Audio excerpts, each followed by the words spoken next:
지난 주간에도 다들 편안하게 주님과 동행하며 기쁘게 잘 지내셨습니까? 오늘 날씨가 조금 흐린데도 이렇게 낮과 추운 가운데 많이 들어오셔서 대단히 감사합니다. 오늘도 하나님께서 우리에게 은혜 주셔서 귀한 말씀으로 영의 양식을 먹어주실 줄 믿습니다. 기도하겠습니다. 우리의 영혼의 목자가 되신 하나님 아버지, 주님의 크신 은혜와 사랑을 진심으로 감사합니다. 하나님, 오늘도 주님을 사모하는 마음으로 이 시간 저희들 다 무릎을 조아리고 주님 앞에 머리 숙여 주님의 임재를 기다립니다. 하나님, 이 자리에 오셔서 우리를 만져 주시옵소서. 주님의 크신 사랑, 은혜를 우리의 영으로, 우리의 마음으로 느낄 수 있도록 이 시간 임재하여 주옵소서. 또 하나님, 말씀을 전할 때 말씀을 잘 들을 수 있는 귀와 영을 열어주시고 하나님의 뜻과 하나님의 진리를 우리의 영의 양식으로 먹고 강건해지는 이 시간 될 수 있도록 은혜를 베풀어 주옵소서. 이 시간 주님 홀로 영광 받으시기를 원하오며 예수님의 이름으로 간절히 기도드리옵나이다. 아멘. 몇 년 전에 한국의 어느 교회에서 있었던 일입니다. 그 교회 여전도의 회장님이 목사님, 이제 저는 교회에 나가지 않겠습니다 하는 전화를 그 교회 담임 목사한테 전화를 했습니다. 그 이유를 물어보았더니 자신이 교회에 커튼을 이렇게 해 놓았는데 그 커튼 색깔이 좀 촌스럽다, 별로 우아하지 않다, 이렇게 말들이 많아서 당장 그 커튼을 걷어버리기로 그렇게 결론을 내렸다는 거예요. 그래서 이 회장이 그 일에 시험이 들어서 교회에 나오지 않겠다고 전화를 했다고 합니다. 이런 모습, 제3자가 볼 때는 별거 아닌 것 같은 문제인데 그러나 사실 한 사람을 낙심하고 좌절하게 하는 것이 우리 말 한마디에 달려있지 않습니까? 여러분, 우리는 교회에서 다른 사람들이 어떤 일을 하는 것을 보면서 칭찬부터 합니까? 아니면 비난부터 합니까? 가정에서도 남편과 아내에게 또 자녀들에게 칭찬을 잘하십니까? 또 며느리와 사이에게 칭찬을 하시는 게 더 쉽습니까? 아니면 비난하게 되나요? 오늘 본문에 보면 블레셋 사람들이 빼앗겼던 법궤가 70년 만에 예루살렘으로 돌아오게 됩니다. 수많은 죽음의 고비와 고난을 지나서 이제 다윗이 드디어 왕이 되었습니다. 그래서 법궤를 다시 예루살렘으로 모시고 오는 큰 행사입니다. 그래서 다윗이 국무회의를 소집하여 의논하고 또 마침내 온 회중들도 다 법궤를 모셔오는 게 좋겠다 이렇게 합의한 가운데 이제 결정이 났습니다. 그리하여 사무엘하 6장 1절에 보면 다윗은 백성들 중에 뺀 3만 명을 동원해서 법궤를 옮겨옵니다. 그리고 전국의 유명한 악사들도 초청을 하였습니다. 그야말로 거국적이고 거족적인 기쁨의 행사였습니다. 새 왕국의 등극과 함께 전 이스라엘의 마음이 하나님 법궤를 중심으로 뭉쳐지는 대동단결의 아름다운 장면이죠. 전 이스라엘의 중심이 그 법궤 앞으로 모아졌습니다. 다윗이 법궤가 들어올 때 춤을 추었습니다. 70년 만에 들어온 법궤이니 그 기쁨이야 이루 말할 수 없었을 것입니다. 그 법궤, 요단강을 가를 때 앞서서 가셨던 그 법궤, 여리고 성이 무너질 때 맨 앞에 나아갔던 능력의 법궤입니다. 신실한 믿음의 다윗은 그 모든 것을 보면서 너무나 그 법궤가 이렇게 이스라엘 진으로 이제 다시 들어오는 것을 보면서 너무나 기뻤던 것입니다. 그런데 여러분, 이때 찬물을 끼얹는 일이 벌어졌습니다. 다윗이 너무나 좋아 춤을 추며 기뻐할 때 그의 아내 미갈이 창문으로 그 장면을 보면서 그녀 마음속으로 다윗의 행동을 비웃고 업신여겼습니다. 그녀는 다윗이 집에 들어왔을 때 20절에서 이렇게 말합니다. 공동 번역에 보면 이렇게 기록되어 있습니다. 다윗이 자기 식구들에게 복을 빌어주려고 돌아오자 사울의 딸 미갈이 나가 다윗을 맞으며 말하였다. 오늘 이스라엘의 임금으로서 채통이 참 볼만하더군요. 건달처럼 신하들의 여편네들 보는 앞에서 몸을 온통 드러내시다니. 심리학자들은 결함이 가장 많은 사람이 남을 가장 많이 비판한다 이런 말을 합니다. 만일 여러분 중에 남을 잘 비판하신다면 아, 내가 결함이 많구나 하고 자신을 돌아보면 좋겠습니다. 여러분, 여기 나오는 미갈이라는 여인은 왜 다윗을 비난했을까요? 그것은 자기 안에 결점이 참으로 많이 있었기 때문입니다. 믿음도 없고 하나님의 법궤가 얼마나 귀한지 하나님에 대한 지식도 없었던 그런 여인입니다. 그래서 사람의 체면을 먼저 생각하게 된 것이죠. 반면에 다윗은 법궤가 70년 만에 돌아오니 너무나 기뻤습니다. 그래서 여호와 앞에서 뛰놀았다는 표현을 했습니다. 어린아이가 부모 앞에서 재령을 부리듯이 다윗이 왕인데도 불구하고 얼마나 하나님의 법궤가 좋았으면 어린아이가 뛰어놀듯이 사람을 전혀 의식하지 않고 좋아했다는 것입니다. 여러분, 이 장면에서 다윗 왕의 체면이 문제였겠습니까? 그는 하나님 앞에서 겸손하게 배웠, 즉 평민의 복장을 하고 덩실덩실 춤을 추었던 것입니다. 그는 온 마음과 정성을 다 했습니다. 그는 사람의 체면을 전혀 의식하지 않았습니다. 사람의 눈치를 보지 않았습니다. 단지 솔직한 자신의 마음으로 하나님께 찬양과 영광을 돌릴 뿐이었습니다. 믿음이 없었던 미갈은 그러한 남편의 마음을 헤아리지 못하고 비난을 하고 있습니다. 느헤미야 4장 1절 3절에 보면 유대 백성들이 무너진 예루살렘 성을 건축할 때 적들이 비웃은 사건을 기록하고 있습니다. 1절에서 유다 사람들을 비웃었다 이렇게 하면서 2절에서는 미약한 유다 사람들이라고 조롱을 합니다. 너희가 무슨 일을 하겠는가 하고 비웃었습니다. 그리고 3절에서는 믿음이 없었던 도비아라는 인물은 저들이 건축하는 성벽은 여우가 올라가도 무너지리라 이렇게 비판하고 조롱했습니다. 한마디로 김새는 말을 했던 것입니다. 그들은 자신의 처지가 얼마나 불쌍한 존재인지 제대로 파악하지도 못한 채 남이 하나님의 거룩한 일을 하는데 그 일에 대해서 비난하며 조롱하며 나왔던 것입니다. 여러분, 사단의 근성이 무엇입니까? 남을 괴롭히고 낭망하게 해서 결국 실패하고 망하게 사망에 이르도록 하는 것이 사단의 근성입니다. 사단은 하나님을 알지만 그 마음으로 하나님을 섬기지 않습니다. 이웃을 도와주지 않고 오히려 조롱하고 비웃는 것은 그리스도인의 태도가 아닌 것입니다. 예수님께서는 내가 만약에 소자 한 사람을 실족케 하면 내 목에 연자 맷돌을 목에 메고 깊은 바닷속에 빠지는 것이 낫다고까지 말씀하셨습니다. 여러분, 우리는 예수님의 심장으로 서로 격려하고 위로하고 칭찬하면서 서로를 세워주며 살아야 할 것입니다. 형제의 허물이나 약점을 사랑으로 다 덮어주고 조롱하거나 비웃지 말아야 할 것입니다. 상대방의 마음에 거스르는 말을 하지 말고 오히려 세워주는 말로 위로해 주어야 할 것입니다. 욥이 고난을 당할 때 욥의 아내가 어떻게 했습니까? 욥의 아내는 욥을 비난하고 하나님을 배반하고 죽으라 이렇게까지 말했습니다. 우리는 욥의 아내처럼 무지하고 어리석은 인생이 되지 않아야 하겠습니다. 다윗을 보십시오. 거기 제사장들이 법궤를 메고 들어오니까 어떻게 했습니까?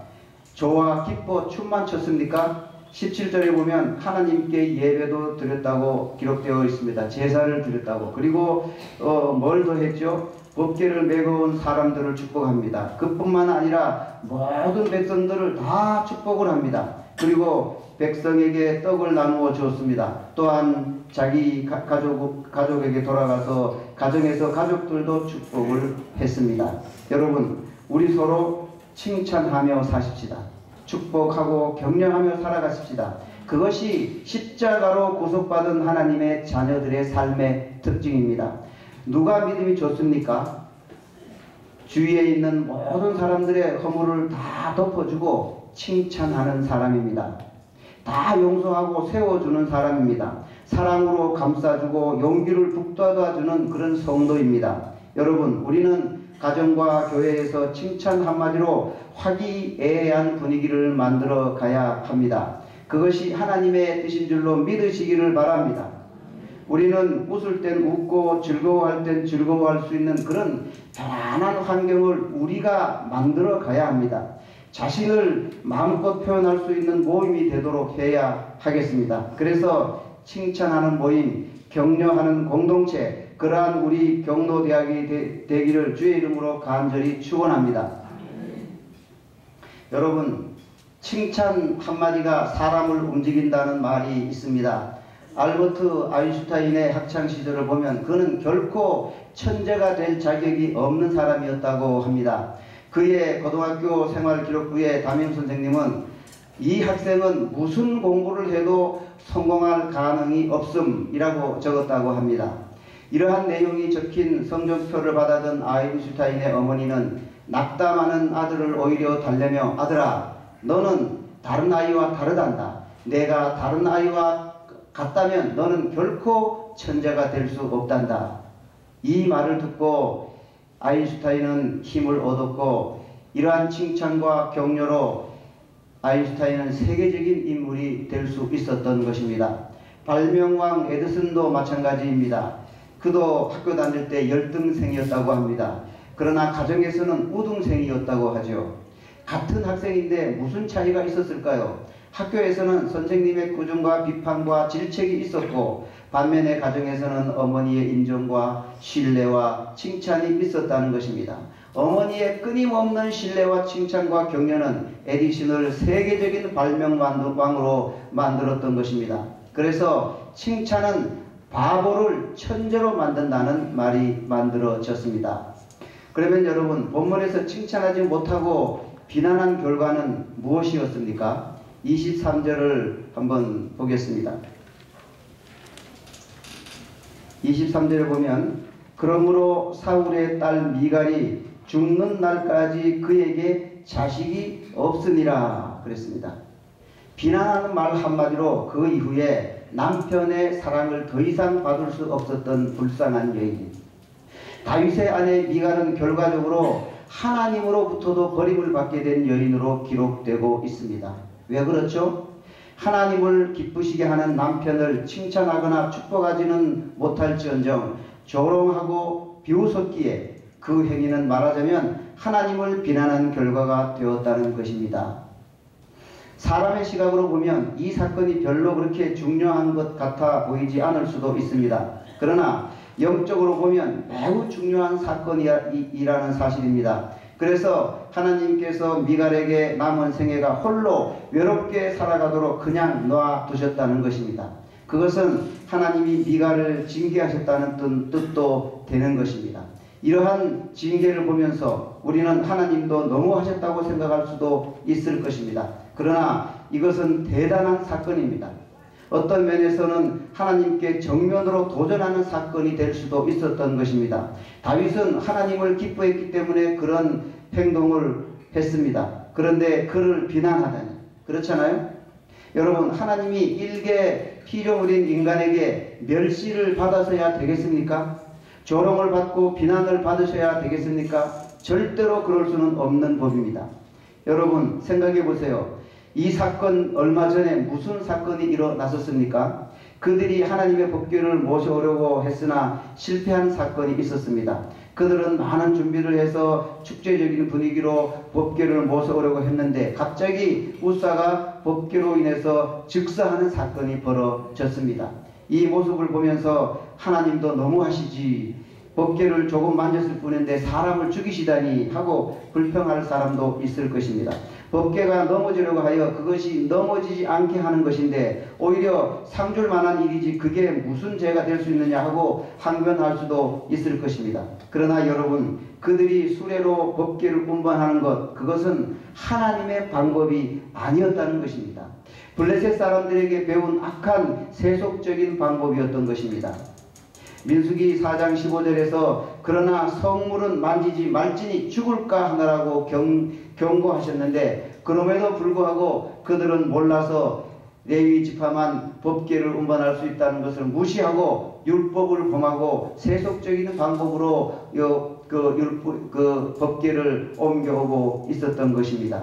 그래서 결국 첫 번째 시도는 실패하고 법궤는 어디로 갔었습니까?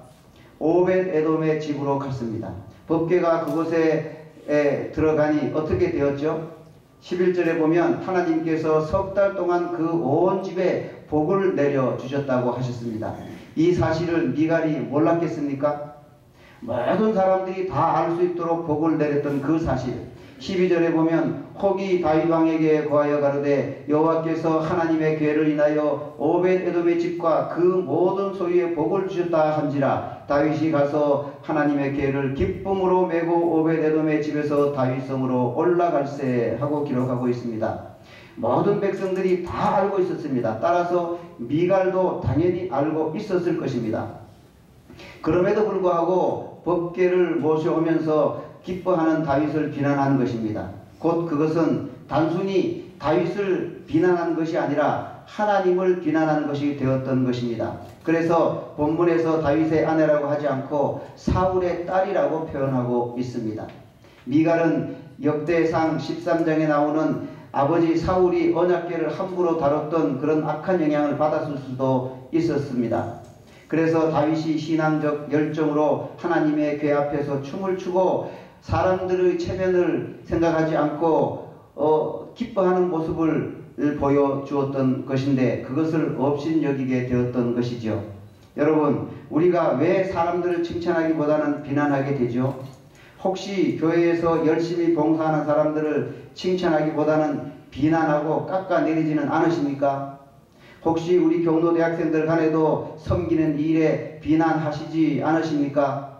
우리는 누구나 하나님을 섬기듯이 교회를 섬기고 경로대학을 섬기려고 하고 있습니다. 만일 여러분이 누구라도 비난하신다면 그것은 사람이 아니라 하나님을 비난하는 것이 될 수도 있다는 것을 기억하십시오. 그리고 다윗을 비난했던 미갈이 하나님의 징계를 받았던 것을 기억해 보십시오. 여러분, 혹시 가정에서 남편과 아내를 비난하시지 않으십니까? 자녀와 며느리를 비난하지 않으십니까? 다 우리는 주 안에서 한 형제요 자매가 아닙니까? 우리 안에 성령님이 거하십니다. 비난하면 누구를 비난하는 것이 되죠? 여러분, 이제까지는 다 좋습니다. 다 묻어두자고요. 다 괜찮습니다. 단 이제부터 비난을 칭찬으로 바꾸시기를 바랍니다. 격려하는 말로 바꾸시기를 주님의 이름으로 간절히 기도합니다. 여러분, 사실 미갈은 다윗에게 얼마나 은혜를 많이 받은 사람입니까? 사울의 가문은 하나님의 저주로 망했었습니다. 사울 왕이 다윗을 죽이려고 3,000명의 군사를 동원해서 찾아다녔던 그런 아버지를 둔 미갈입니다. 그런데도 다윗은 다 묻어두고 그 원수 같은 사울의 딸을 자기 아내로 불러와서 삼았습니다. 그런데 그 은혜를 믿고 비난하다니요. 여러분, 우리들도 영적으로 보면 죄값으로 망한 가문에서 태어났고 실제로 우리는 저주받아 마땅한 인생들인데 주님이 우리를 위해서 십자가에 달려 죽으시고 축복해 주셨습니다. 할렐루야! 옆에 있는 권사님, 장로님, 집사님 다 하나님이 축복해 주신 귀한 분들입니다. 또 나를 축복해 주셨습니다. 그럼에도 불구하고 비난을 하다니 안 되겠죠? 아멘? 하나님이 축복해 주신 그런 하나님의 자녀들을 우리는 비난해서는 안 되겠습니다. 만일 비난한다면 밀갈과 같은 처지가 될지 누가 알겠습니까? 여러분, 우리도 하나님의 크신 은혜를 모르고 다른 형제를 비난할 수 있습니다. 그러나 우리는 하나님의 은혜로 은혜를 절대로 망각하지 말고 칭찬과 격려의 경로대학생들 한 분 한 분이 되시기를 주님의 이름으로 간절히 축원합니다. 말씀을 맺겠습니다. 여러분, 여기서 법궤를 모신다는 것, 그 의미를 한번 생각해 보기를 원합니다. 이스라엘 나라에 하나님이 없었습니다. 우림과 둠밈으로도 어떤 그 행위로도 하나님께 어떤 제사로 나아가도 하나님께서 응답을 하시지 않고 하나님이 없이 어둠 가운데 헤매고 있던 이스라엘의 70년 만에 하나님을 모셔드리는 놀라운 축복의 날입니다. 오늘날로 따지면 하나님 없이 살아가던 불신의 인생, 불쌍한 인생의 그 메마른 영혼이 죽어가던 그 영혼이 예수님을 영접하게 되는 복된 날인 것입니다. 그런데 그렇게 놀라운 축복의 날에 사단의 송사에 넘어간 여인, 하나님에 대하여 무지했던 미갈이 비난하고 나왔던 것입니다. 주님의 역사, 축복된 이 일에 초를 치고 있는 것입니다. 여러분, 예수님이 이 땅에서 공생의 기간을 다 마쳐갈 그 시기에 이제 십자가의 죽음을 코앞에 두고 계실 바로 그 무렵에 옥합을 깨뜨려 향유를 부었던 마리아를 보면서 가룟 유다가 뭐라고 했죠? 왜 300데나리온이라는 돈을 허비하는가 하고 비난을 했던 것입니다. 여러분, 우리가 이제까지 비난하는 삶을 살아왔다면요, 우선 남을 칭찬하는데 좀 익숙하지 않고 좀 어색하시다면 이제부터 빈말이라도 한번 시작해 보시기를 원합니다. 괜찮아 보이네요. 참 집사님 하시는 말씀이 참 너무 정감이 가네요. 참 잘 하셨어요. 그렇게 한번 하다 보면 여러분들의 부정적인 시각이 긍정적으로 바뀌게 되고, 그렇게 칭찬을 하다 보면 내 삶이 행복해지는 것을 조만간에 느끼게 될 것입니다. 여러분, 칭찬은 우리를 늙지 않게 하는 불로초라는 말이 있습니다. 칭찬은 사랑을 만드는 요술방망이요, 칭찬은 적을 아군으로 만들고 칭찬은 원수를 친구로 만드는 최고의 명약이라고 말합니다. 샘물을 풀면 풀수록 깨끗한 물이 끊임없이 나오듯이 칭찬은 퍼주는 만큼 내가 행복해진다는 사실입니다. 여러분, 아내와 남편에게 또 사돈 간에 시어미와 며느리 간에 자꾸 좋은 말로 격려하고 빈말이라도 자꾸 칭찬을 하세요. 또한 친구끼리 또 우리 경로 대학생들 간에 자꾸 좋은 말을 해보세요. 만날 때마다 칭찬을 해보세요. 처음에는 잘 안 될 거예요. 그러나 우리 주님의 십자가의 용서와 사랑을 생각하시면서 억지로라도 칭찬하고 격려해 주시기를 바랍니다. 그러면 여러분의 남은 인생이 행복해질 것입니다. 그러므로 여러분, 칭찬은 불행도 행복하게 만드는 이 세상에서 가장 아름다운 행복의 꽃이라는 사실을 잊지 마시기를 주님의 이름으로 간절히 축원합니다. 기도하겠습니다. 우리에게 먼저 십자가의 사랑으로 우리를 다 용서하시고 늘 칭찬하시고 위로하시고 우리가 천국에 갈 동안까지 늘 우리를 끝까지 보호하시고 인도하여 주시는 하나님 아버지, 주님의 크신 은혜를 감사합니다. 오늘 하나님 아버지, 우리가 칭찬하며 삽시다는 이런 제목으로 하나님 말씀을 들었습니다. 주님, 우리 모두에게 성령 하나님 임재하여 주시고 정말 우리가 이제부터는 주위의 모든 형제 자매들에게 또 가정에서 또 사회에서 다 칭찬하는 믿음의 삶을 살 수 있도록 하여 주시고, 칭찬함으로 우리가 행복한 삶을 살고 기쁨과 감사가 넘쳐나는 귀한 삶이 될 수 있도록 하나님의 자녀로 크게 축복하여 주옵소서. 예수님의 이름으로 간절히 기도드리옵나이다. 아멘.